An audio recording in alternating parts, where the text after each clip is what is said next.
Afternoon and welcome to the Senior Hour, which is sponsored by Providence Holy Cross Medical Center, EMAC, Med Spa, and Comfort Keepers in Home Care.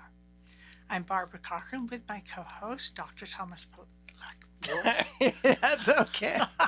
I am here in the studio, Dr. Thomas Polucki, but thanks for the intro, Barb. On your hometown station, 98.1 FM, AM 1220 KHTS.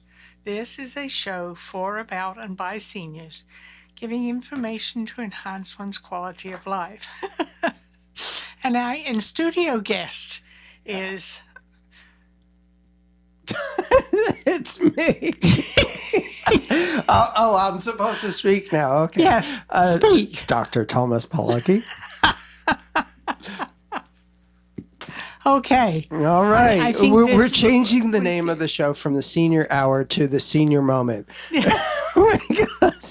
Which I'm having quite a few on this That's all morning. right. It's all good. It's all good. So yeah, I'm the host today and the guest. How you like that?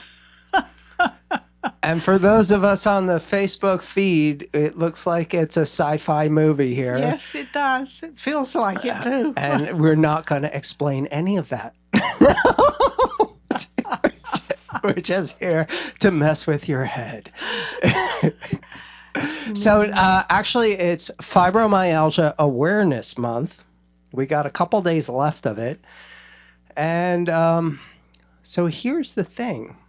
Fibromyalgia is completely underestimated, misdiagnosed, and mistreated in the senior community. It's been so for, I don't know, give or take 30 years, because all of the symptoms of fibromyalgia are typically, fibromyalgia is typically a diagnosis of exclusion. That means if they can't find a better reason for why you hurt all over, why you have sleep disruption, why you have problems getting around, then you'll get hit with the diagnosis of fibromyalgia. And it's mostly with, it's a 10-to-1 women to men ratio, 10 times as many women get that diagnosis as men do. But it's also typically associated with younger people, with even now in adolescence, certainly juveniles and the younger community into the 30s. But when it happens in the senior community, it's all based on something else. You rarely see the diagnosis of fibromyalgia in seniors because they'll say, oh, well, it's just part of normal aging. And we're here to blow that myth right out of the water here, because here's the thing. The aches and pains, the whole body aches and pains. Because, oh, by the way, I forgot to mention, there is no test specifically saying that this is fibromyalgia. And there is no specific treatment protocol. There's no drug that is designed to treat fibromyalgia. So it's controversial in those terms, because you're not going to see a whole bunch of commercials out there promoting a specific medication for this. So it's not necessarily going to make headline news. So how do they know that only young kids get it? Well, they don't. That's just it. And it's not just young kids. In fact, that's a new group that we're seeing these symptoms in.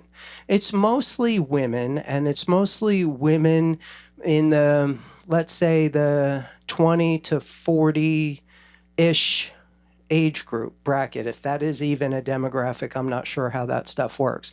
But it's typically women in childbearing years that get this diagnosis. And there are reasons for that. I'm not criticizing. I just work here. I'm just conveying the facts. So we believe that it is something between the nerve, immune, digestive, and hormonal system that contributes to all of these symptoms. And the medical management of this usually addresses those things by knocking out one symptom at a time. And it can be with estrogen therapy for the women because, it's during childbearing years. And sometimes those hormones get out of balance and can use a little help in order to help the body work the way that it's supposed to. A lot of times it is nerve related. So we sometimes see some of the psychiatric medication, some of the seizure medication come into play. And mostly, however, the overwhelming majority of the medications that are used to treat fibromyalgia are anti-inflammatories.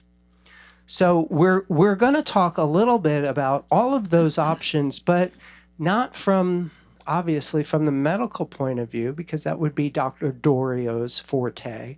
I'm going to talk about what seems to help when none of that other stuff seems to work, because unfortunately that happens way too much with this diagnosis in every age bracket, and that's my forte.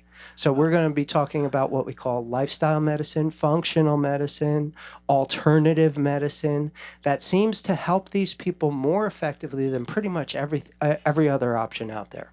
Well, does diet have anything to Yes. do with it? So diet is a What your part of that food whole is? thing. The diet, the supplements, the exercise, the sleep regimen, and the supplementation. That's going to be what we're going to be talking about for the rest of today's show. And it is applicable for so many of the things that we just consider, well, it's just normal aging. You should hurt all the time.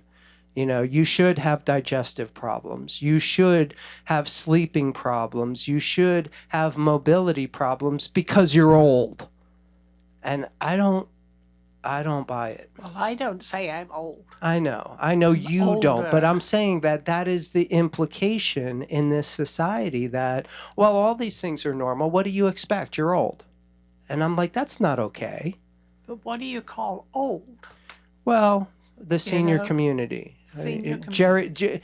geriatrics, the if you were going to a doctor after, you were eligible for Medicare, a lot of this stuff would just be relegated to, well, it's part of aging that you're going to hurt and you're going to have digestive issues and you're going to have aches and pains all the time, and it's going to disrupt your sleep, and it's going to restrict your mobility. Now, in any other age bracket besides the senior community, if they can't give a good specific diagnosis for why all that's happening, it gets relegated to fibromyalgia.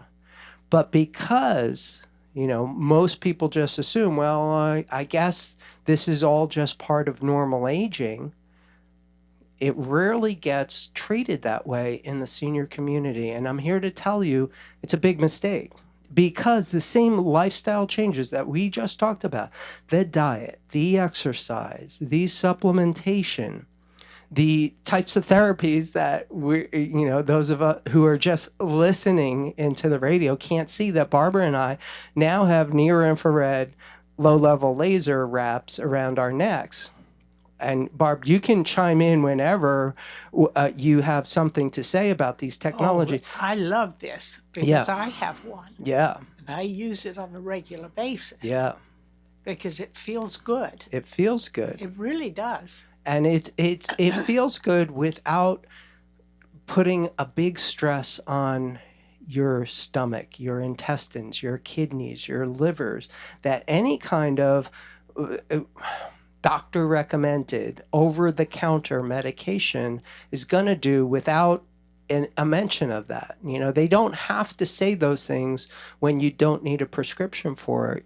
But aspirin causes a lot of people a lot of serious problems, and a lot of seniors are told not to take that necessarily unless they have a history of heart attack or something like that. So then it's okay to use it. But most times, if you've had some kind of medical attention, they'll tell you, take Tylenol instead, acetaminophen. Um, and there may be a good reason for that. One of them is that it doesn't have the same bleeding effects as aspirin does or ibuprofen does in the intestines. Aspirin is in the stomach, ibuprofen affects the intestines more. But acetaminophen affects the liver, and it's a leading cause of liver failure, especially in the senior population who have been taking Tylenol for a lot of Tylenol for a very long time. And no medication, I don't care if you can get it in a gas station, no medication is designed to be taken on a daily basis indefinitely. Even prescription medications is supposed to have a window of treatment that needs to be monitored by your medical doctor, right? Right. Absolutely. And yet, so many seniors are on never ending prescription medications on top of the over the counters that they just take daily to try to help manage their symptoms. Well, it's interesting because um, I went in last week and had an MRI, Mm-hmm. and I'm cancer free. I love it. No cancer. Beautiful. So I'm lucky there. Yeah, of course. But there is I don't one. think luck has anything to do with your ability to beat cancer twice, Barbara. I think it is largely your lifestyle and some excellent medical care, but largely your lifestyle has given you what most people would consider an unfair advantage. So many people don't survive one bout of cancer. You kicked it twice. That's right. And if I get it again, I'll kick it again. There you go. And it's Well, largely to do with your lifestyle. I hope you acknowledge that. Well, it's interesting because my son, Scott, you've met him, Mm-hmm. and he totally believes in what you eat, everything that you do. And I, he's complaining about what I've been eating. And I said, okay. I said, let's go on your diet. Mm-hmm. Because he doesn't eat sugar. Well, that's good. He doesn't eat sugar. And he said, Mom, there he is right there, as a matter of fact. He said, Mom, you got to stop eating your ice cream at night. Yeah. That's not good for you. Right. I said, well, give me something to eat that's good for me, because I do want a snack before I go to bed. Mm-hmm. And right now I've been grappling with diarrhea. Mm. And I have to go back to Dr. Kwan, Okay. who is a gastroenterologist. Yes. So I'm going to tell you something. Maybe Dr. Kwan will have the same recommendation. Maybe he won't. But one of the big things about fibromyalgia is the friendly bacteria that inhabit your digestive tract. And it's guaranteed that if you have a problem with diarrhea, then the bacterial balance in your intestinal tract, your digestive tract, is out of whack. And one of the big things we're seeing, one of the major on the front line of treating fibromyalgia is getting those bacteria, those friendly, those helpful, those beneficial bacteria back into a normal balance and in control of how the chemicals in your digestive tract that go throughout your entire body, a big chunk of your immune system, a big chunk of your body's ability to regulate your hormones, a big chunk of your body's ability to fight off infection comes from the bacteria in your digestive tract. And specifically in fibromyalgia, some of the most cutting edge research, in fact, there's a published paper right now in PubMed about the importance of having a good ratio of the right kind of probiotics in your digestive tract. So that's going to be huge.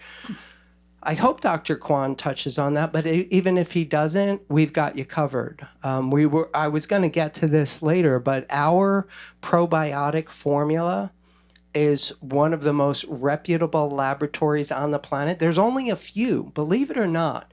There's only a few laboratories on the planet that produce probiotics.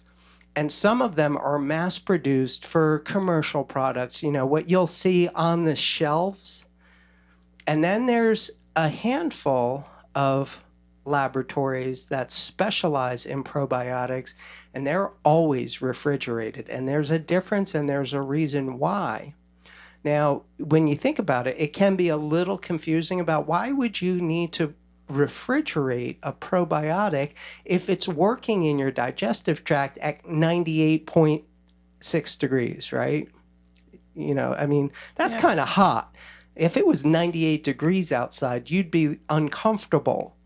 And that's where these things thrive. In nearly 100-degree heat, that's where they thrive. So why would you want to refrigerate that? What's the logic behind that? Well, it's not so important that you keep it below 100 degrees. But we know that a big chunk of your immune system is designed to kill just about anything at like 102 to 103 degrees, including yourself. So when you spike a fever above 103, especially a senior spiking a fever above 103, it can be very dangerous, right? We know this, right? Well, that's true. Although I can't remember the last time I had a fever. Right. So in shipping, in handling, in storage, if this product, once it's manufactured under very controlled situations, if this gets in a truck that's over 100 degrees, if this gets in a warehouse that's over 100 degrees, right? Or even in the mail carrier getting to the store or to you, if it's over 100 degrees, you're going to decrease what's The alive in here, effectiveness. what Yeah. what what could possibly go to work for you. So what So is when this? this is our probiotic formula, it's 14 of the most researched probiotics currently known to science. They are very specific strains. This is not a one size fits all. This is not like, oh, just eat some yogurt and you'll be fine. It doesn't really work like that, although it can help some people. And I'm not criticizing that. I'm just saying this is much more research. This is a much more scientific approach to make sure that the balance in your digestive tract is exactly what it needs to be in order to optimize your hormones in your body, your immune system in your body, your what we call most people call brain chemistry, the neurotransmitters, the chemicals that make your nerve system run normally and maybe not so crazy like in fibromyalgia where your muscles always hurt, right? So keeping those nerve chemicals, because believe it or not, we almost always refer to them as brain chemistry, right? Yeah. 80% of the brain chemistry is in your digestive tract, not in your brain. So 80% of your brain chemistry, so that I don't call it brain chemistry, I call it nerve chemistry, lives in your digestive tract, and it's largely produced by these guys when they're working the way they should. So I can tell you right away that it's important for fibromyalgia people to get this under control. But if you're having any kind of a bout of digestive distress, that is a very good indicator that these guys are whacked out. They're out of balance. And there's so much in our society that contributes to that, partially diet, partially medication, partially just the food and water that you drink will knock these guys out of whack. So supplementing on them is critically important, especially for you. You want to take us out of this segment? Yes. Take a break. Let's do that, shall we? I'm Barbara Cochran with my co-host, Dr. Thomas Polucki, on your hometown station, 98.1 FM, AM 1220 KHTS. Welcome back to the Senior Hour. I'm Barbara Cochran with my co-host, Dr. Thomas Polucki. I did it this time, on your hometown station, 98.1 FM, AM 1220 KHTS. And incidentally, our guest this morning is Dr. Thomas Polucki. Go figure. And let's talk more about medication like we did before we took a break. Today's show is wrapping up Fibromyalgia Awareness Month. But the thing is, fibromyalgia is a general diagnosis of exclusion, which means if we can't figure out some better reason why you hurt, why you're not moving as much as you should be, and why your sleep is interrupted, you get that diagnosis of fibromyalgia. And the medications designed to treat it are typically over-the-counter anti-inflammatory medication that can cause some people some serious problems in their digestive tract and with bleeding issues, and their liver and kidneys as well. And then a less common approach is some hormone replacement therapy. And an even less common approach are neurological agents like anti-seizure medication and antipsychotic medications, things similar to what they use to treat peripheral neuropathy, which is something you know about as well. Right. So the problem is that too many times, once you have that diagnosis of fibromyalgia, these medications, and they can get extensive as far as treating this symptom, treating that symptom, treating this symptom, tend to not work as great as anybody would like them to. So over the past 30 years or more and more people are seeking answers outside of just that prescription medication with a backup of over-the-counter anti-inflammatories, and that's where we come into this. For those of you who are listening on the radio right now, Barbara and I are wearing low-level laser, near-infrared therapy light bands that produce an effect called photobiomodulation, and that's a Scrabble word for sure. I mean, you would win the game just by putting that down on the board. But it is essentially what that means is we all know from grade school photosynthesis, right? So photosynthesis is when sunlight shines on a plant. The plant makes a bunch of chemicals that allow that plant to grow and thrive, right?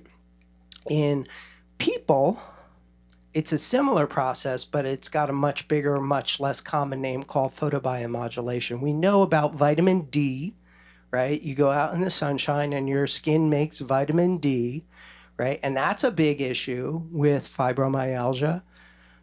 They don't seem to have enough vitamin D, so they supplement with it. And just touching quickly on that for a moment, taking a pill of vitamin D is not really the way that your body is used to seeing vitamin D. It has to go through your digestive tract. It has to go through your liver. It has to get into your bloodstream. So taking pills, the common supplements out there on the market, I think there's an easier, a more elegant delivery process. And I'm not talking about getting that monthly shot from your doctor or quarterly shot from your doctor that overwhelms the system with a heck of a lot of vitamin D for your liver to process, right? So there's something in between, and that is supplementing daily with a small amount of liquid-based vitamin D that starts absorbing even in your mouth.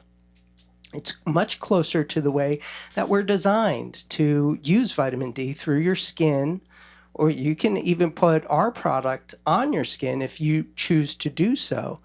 But it's designed to put in your mouth, and like any other hormone, because vitamin D is much closer to a hormone than a vitamin, your body starts absorbing it right in your mouth, and it goes right into your bloodstream. It doesn't have to go through all the channels in your digestive tract and your liver in order to take effect, which is the way we like to introduce that kind of supplement, that kind of, whether it's a hormone or a vitamin or whatever.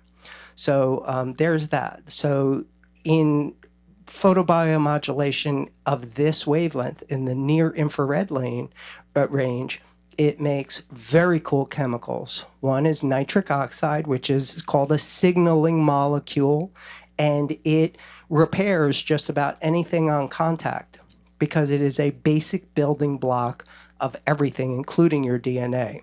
But every single cell in your body needs nitric oxide in order to function. And like most things, we see these levels get lower and lower and lower over age, as we age. Nitric oxide research won a Nobel Peace Prize for heart disease, supplementing with taking vitamins and minerals and amino acids that help your body produce more nitric oxide has been shown to reduce the effects of heart disease. This red light, just like sunlight makes vitamin D, this wavelength of red light makes nitric oxide. And some other very cool stuff as well, but it's part of the reason why you feel so good when you use it. So, is there a limit to how many times you Not can at all. use this? Not at all. Nope. Nope. In fact, I'm stuck in front of the computer for an obscene amount of time doing research and all the other things necessary to run a small business these days. I'm almost always wearing this somewhere on my body, whether it's on a joint, whether it's on a muscle, whether it's on my skin. It's been shown to, and there are literally thousands of published research studies on how good this is actually for fibromyalgia, but every aspect of so-called normal aging.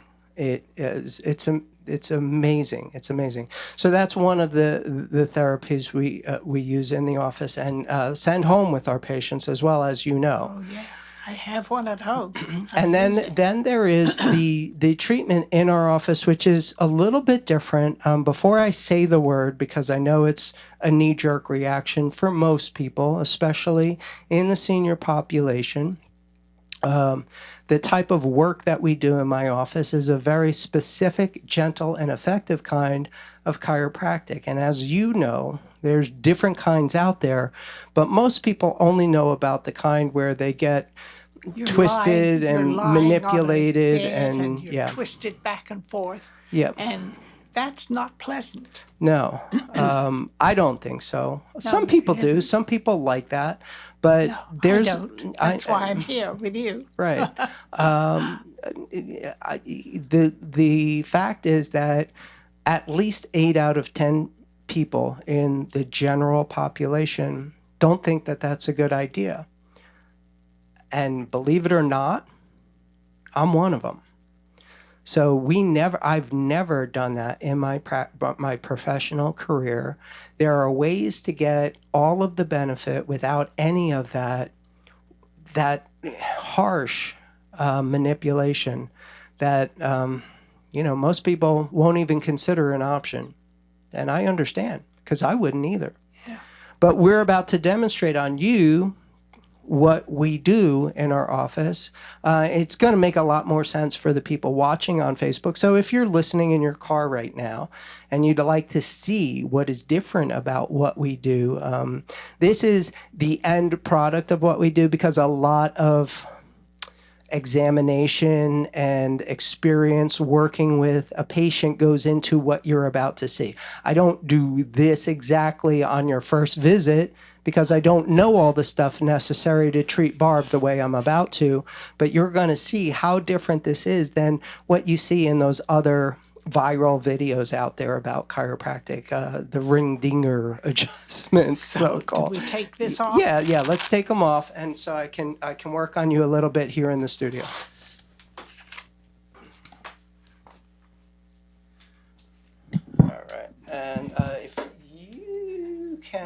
Yep. Perfect. All right. So I'll try to give a play-by-play as much as possible. It's kind of hard to describe what I'm doing, but Barb has turned her back on me. I don't take offense to that. I'm used to it. But first, I'm just going to feel her the base behind her head and into the muscles, the joints, muscles, and all the connective tissues that are in between her head, neck, and shoulders to see if I find any abnormal stress or tension. And in the adult population, anybody over 30 is going to have some abnormal stress and tension in this area. And now we're even seeing it in children because, they spend most of their day looking down at their phones. But it used to be you didn't see any of this stuff until you were in your mid 30s. And now there's a whole new group of people that are having problems with this way earlier. In my hand is a small device. It looks kind of like a medical doctor's syringe, but instead of injecting some kind of medication, there's a little spring-loaded tip on this that just nudges the tissue a little tiny bit when I pull the trigger instead of, like I said, injecting some kind of substance into her body. I'm just tapping very gently on some of those joints where I feel the pressure and the abnormal tension. And it's not that this knocks a joint back into place or wrenches some kind of segment into a position that I think is better than what the body knows how to do. All I'm doing is impulsing on some very sensitive sensors. Like my objective is just to flip the switch. There are some very, very sensitive sensors in the joints of the spine, especially in the head and neck area, that can dramatically change tension and stress and even brain chemistry and hormones throughout the body when you take the pressure off. Think of it if using my switch analogy, when the switch is in the wrong position, all it does is trigger the alarm chemistry in the brain. But when you take the pressure off by, again, as I said, flipping the switch in the joint, then that all of that switches over to the healing response. And that sounds new agey and weird and unscientific, but we can measure this. We can measure this with something called a PET scan, which is a very advanced kind of x-ray that is a motion x-ray. It is like a movie of an x-ray instead of a still picture. And when the patient is injected with a certain kind of dye, you can see what's going on in the brain. Now there is a technology called functional MRI. It's similar. It's been studied in that as well. And you can see where the metabolism in the brain is taking place. And this specific technology has been studied more than once by more than one group of people, and came up with the same findings, that this simple, very gentle, very precise, easy approach of flipping that switch from the stress reaction into the healing response is well documented. So that's how we do things in our practice. And that was the part that I think is critically important for Barb's health. Here's the part that she loves, and this is going to take us into the next break. So you've been listening to the Senior Hour. We'll be back to wrap things up in just a few minutes. Back to the Senior Hour. I'm Barbara Cochran with my co-host, Dr. Thomas Polucki, on your hometown station, 98.1 FM, AM 1220 KHTS.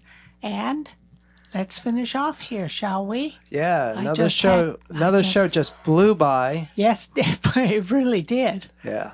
But I did have my treatment. Yeah, on air. What do you think? How's it feel? It feels great. Yeah. It really does. Yeah. It's a big difference. Yeah. So, as I said, I know that 8 out of 10 people listening right now are going to have an idea, a picture in their head when you say the word chiropractic or chiropractor. And that 8 out of 10 people are not necessarily going to have a pleasant experience associated with that. Right. It's whether they've ever experienced it themselves or not. Because unfortunately, 8 out of 10 people will never go to a chiropractor for various reasons. But I think the big one is that they just don't know. And when they do go, a lot of people are going to experience the kind that you and I personally don't like. The twisting and the turning. overwhelming majority of chiropractors out there do something called general spinal manipulation on every patient every time they come in for every condition, in every age group, in every body type. And I just never saw the rationale that makes sense to me, the scientific rationale for that. I don't think any form of medicine, whether it's physical or chemical or some kind of um, supplement, a diet program, an exercise program, I don't think there is a one size fits all answer in any of that, ever, for anybody. And yet, in so much of healthcare, and I'm not singling out chiropractic because medicine is like this too. Yes. Everybody gets the same prescription if they meet a certain criteria. Now, that does not take into account their individual stressors, their physical body type, the kind of metabolism that they have. So it's a general thing, and better medical doctors are sensitive to all of that and are going to alter the prescription accordingly. And, this happens a lot when you're in the hospital. They are constantly measuring and monitoring and making adjustments to the amount of medication that you're getting, which is important in a life or death situation. But once you get out into the public, most people are just given a bottle of pills and saying, take 3 a day until the prescription runs out, and then, just go to the pharmacy and refill it. And I don't think, far be it for me to have an opinion in this day and age, but I don't think that in particular serves most people most of the time. And the reason I can say that is because so many people are looking for options out there. So many people are looking for alternatives to that one size fits all approach to medicine. Right. And unfortunately, even alternative practitioners, even so-called functional medicine practitioners, give the exact same recommendations to everybody every time for every condition. And I just don't think that that is good science ever. I am constantly, with my patients, working their case, not just a one-time cursory analysis that everybody gets and then everybody gets the same treatment every time until they get tired of that. No, but you're specific. Yeah. You were specific for me after you had examined me and felt around in my neck and my back. And that's where you treated it. Exactly. With these machines that you have, which to me are very effective. Mm-hmm. For most more people. Effective than having me lie on a bed and my body twisted and turned. Yeah. Well, I do not like that. Most people don't, but some people do. So, I get the hate mail. I get the haters attacking me online, and that's okay. Obviously, that's what you like, and that's fine. You're allowed. I believe everybody's allowed to have their opinion. I just know that most people don't share that opinion. Most people don't like that and don't want that, and that's where this comes in. Well, and I think people have to learn to be open-minded. I would love that. I mean, I've always been that way. I've always been a very positive person. I love it. And it's And why you survived cancer twice. yes, You've been listening to the Senior Hour on KHTS 98.1 FM, AM 1220, hometownstation.com. Our sponsors are iMac Med Spa, Providence Holy Cross, and Comfort Keepers. Now go out and enhance your quality of life.